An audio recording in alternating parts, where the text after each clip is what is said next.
संन्यास का ऐलान कर भावुक हुए डेविड वार्नर, कप्तानी पर लगे बैन को लेकर कह दी मन की बात। ऑस्ट्रेलियाई क्रिकेटर डेविड वार्नर ने संन्यास का ऐलान करने के बाद अपनी कप्तानी पर खुलकर बात की है। साल 2018 में गेंद से छेड़छाड़ की घटना सामने आने के बाद वार्नर पर आजीवन कप्तानी पर बैन लगा दिया गया था। वार्नर ने कहा है कि इस विवाद को अलग तरीके से निपटाया जा सकता था, लेकिन वह उस प्रकरण से आगे बढ़ चुके हैं। कैमरून बेनक्रॉफ्ट की जेब में सैंडपापा पाया गया था। टीवी फुटेज पर भी देखा गया था कि वह गेंद से छेड़छाड़ कर रहे हैं। ऑस्ट्रेलिया खिलाड़ियों ने 2018 में दक्षिण अफ्रीका के खिलाफ केप टाउन टेस्ट के दौरान गेंद से छेड़छाड़ की बात स्वीकार की। इसमें बेनक्रॉफ्ट के अलावा स्टीव स्मिथ और डेविड वार्नर भी शामिल थे। इनमें से वार्नर को सबसे कड़ी सजा मिली। उनके कप्तानी करने पर आजीवन बैन लगा दिया गया। 2022 में खिलाड़ियों और कर्मचारियों के लिए क्रिकेट ऑस्ट्रेलिया की आचार संहिता में संशोधन के बाद वार्नर को प्रतिबंध के खिलाफ अपील करनी थी, लेकिन बाद में उन्होंने ऐसा नहीं किया क्योंकि उन्हें स्पष्ट रूप से पता चला कि समीक्षा पैनल की सुनवाई सार्वजनिक रूप से की जानी थी। वार्नर से पूछा गया कि क्या अब भी उनके मन में आजीवन कप्तानी प्रतिबंध और क्रिकेट ऑस्ट्रेलिया द्वारा समीक्षा के तरीके को लेकर कोई कड़वाहट है। इस पर वार्नर ने कहा, जब मैं पीछे मुड़कर देखता हूं, तो लगता है कि इसे अलग तरीके से संभाला जा सकता था, लेकिन मुझे लगता है कि निक हॉकले, क्रिकेट ऑस्ट्रेलिया के मुख्य कार्यकारी, ने इसे बोर्ड के सामने रखने की पूरी कोशिश की और निर्णय लिया गया, और मैं इससे खुश हूं।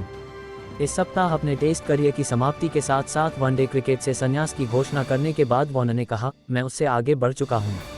37 वर्षीय आक्रामक सलामी बल्लेबाज ने पहले ही घोषणा कर दी है कि वह पाकिस्तान के खिलाफ बुधवार से एससीजी में शुरू होने वाले तीसरे और अंतिम टेस्ट के बाद सबसे लंबे प्रारूप से संन्यास ले लेंगे। आईपीएल में सनराइजर्स हैदराबाद और दिल्ली कैपिटल्स का नेतृत्व कर चुके वार्नर ने कहा कि उन्होंने आकर्षक टी20 लीग में अपने नेतृत्व कार्यकाल का आनंद लिया। डेविड वार्नर ने कहा, मुझे आईपीएल में कप्तानी करने, ILT20 में नेतृत्व करने के अवसर मिले हैं। मैंने अपनी नेतृत्वकारी भूमिकाओं का आनंद लिया है, लेकिन मेरे लिए हाल के वर्षों में मैंने सीखा है कि नेतृत्व का मतलब कप्तान या उप कप्तान बैच पहनना नहीं है। मेरे लिए मैं इस टीम में एक नेता हूं, चाहे कुछ भी हो। आपको इसकी आवश्यकता नहीं है कि आपके नाम के आगे कप्तान या उप कप्तान हो। उन्होंने कहा, मैं खुद को जानता हूं और मेरी ऊर्जा कभी कभी कष्टप्रद हो सकती है, लेकिन मुझे पता है कि उस चेंजर रूम के अंदर यह हर किसी को परेशान करता है। जब उनसे पूछा गया कि गेंद से छेड़छाड़ कांड से उन्होंने क्या सीखा, तो उन्होंने कहा, उस पूरे दौर, अपने पूरे करियर को याद करते हुए मुझे कोई पछतावा नहीं है, क्योंकि आपके सामने बहुत सारी बाधाएं आने वाली हैं। रास्ते में बाधाएं आएंगी, लेकिन आपको आगे बढ़ना होगा और मैंने सम्मान के साथ ऐसा किया है। वार्नर ने यह भी खुलासा किया कि अगर उन्होंने रन नहीं बनाए होते तो वह लॉर्ड्स में 2023 एशेज सीरीज के दूसरे मैच के बाद टेस्ट क्रिकेट से संन्यास लेने के लिए तैयार थे। चयनकर्ताओं ने शुरुआत में केवल शुरुआती 2 टेस्ट मैचों के लिए एशेज टीम का चयन किया था और वार्नर तब फॉर्म के लिए संघर्ष कर रहे थे। मैंने वास्तव में लॉर्ड्स को अपने आखिरी टेस्ट के रूप में चुना था, खासकर तब जब मैं शीर्ष क्रम में उस्मान ख्वाजा के साथ साझेदारी में अच्छा प्रदर्शन नहीं कर पाया था। फिर वहां से ये बस चलता रहा कि हमने साथ में कुछ अच्छी पारियां खेलीं। मेरे पास इंग्लैंड में वह शतक नहीं था जो मैं हमेशा से चाहता था, लेकिन हमेशा इसे हासिल करने से चूक गया। लेकिन एक टीम के रूप में और समग्र रूप से हमने अपना योगदान दिया।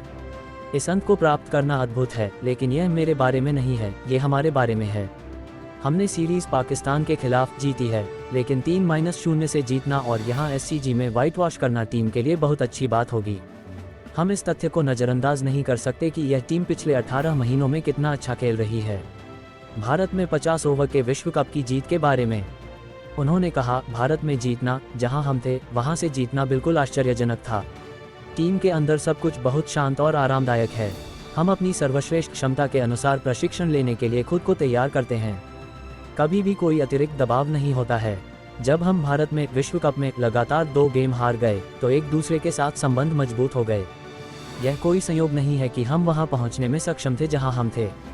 उन्होंने एशेज जीत के अलावा दक्षिण अफ्रीका के खिलाफ 2014 की टेस्ट सीरीज जीत को अपने करियर का पसंदीदा पल बताया। 2017 में पाकिस्तान के खिलाफ एससीजी में एक सत्र में 1900 रन और 2019 में पाकिस्तान के खिलाफ नाबाद 335 रन की पारी वार्नर की पसंदीदा पारियां थीं।